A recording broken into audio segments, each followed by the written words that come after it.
তারতাপাড়া আসাদের মোড়ে অনুষ্ঠিত হল ঐতিহ্যবাহী হাডুডু খেলা। মেতে উঠল পুরো গ্রাম। বাংলার মাটিতে জন্ম নেয়া অন্যতম জনপ্রিয় ঐতিহ্যবাহী খেলাধুলার মধ্যে হাডুডু অন্যতম।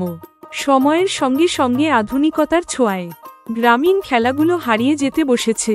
তবে সেই হারিয়ে যাওয়া ঐতিহ্যকে ধরে রাখতে শুক্রবার বিকেলে মাদারগঞ্জ উপজেলার তারতাপাড়া আছাদের মোড়ে আয়োজন করা হয় এক চমকপ্রদ হাডুডু খেলার। সুন্দর আমরা খেলা উপভোগ করতে পারছি। লাগানোর চেষ্টা করেছিলেন। খেলা দেখতে ভিড় করে শত শত উৎসুক মানুষ। নারী পুরুষ শিশু থেকে বৃদ্ধ সবাই মেতে উঠে প্রাণের খেলায়।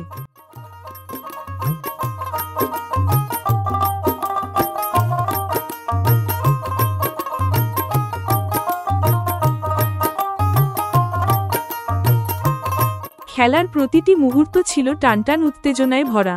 স্থানীয় দর্শকরা বাঁশি ঢোল আর করতালির মাধ্যমে খেলোয়াড়দের উৎসাহ দেয়।